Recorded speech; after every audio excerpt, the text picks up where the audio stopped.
Сегодня в Санкт-Петербурге соберутся парламентарии стран Содружества. Они примут участие в 60-м пленарном заседании Межпарламентской ассамблеи СНГ. Накануне мероприятия глав парламентских делегаций и экспертов собрала за круглым столом председатель Совета ассамблеи Валентина Матвиенко. У нас, как всегда, очень представительный состав.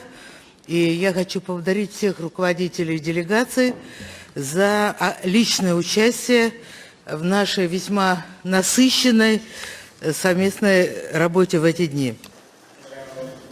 Собравшиеся подвели итоги работы ассамблеи в прошлом году и обсудили план законотворческой деятельности на ближайшую трехлетку. Валентина Матвиенко предложила провести следующую сессию в Туркменистане и, возможно, сделать такой выездной формат постоянным.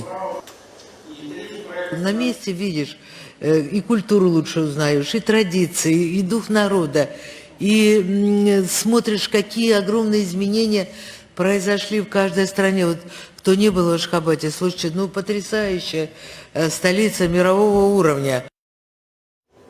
Сегодня участникам пленарного заседания представят в том числе и новую редакцию Земельного кодекса для стран Содружества.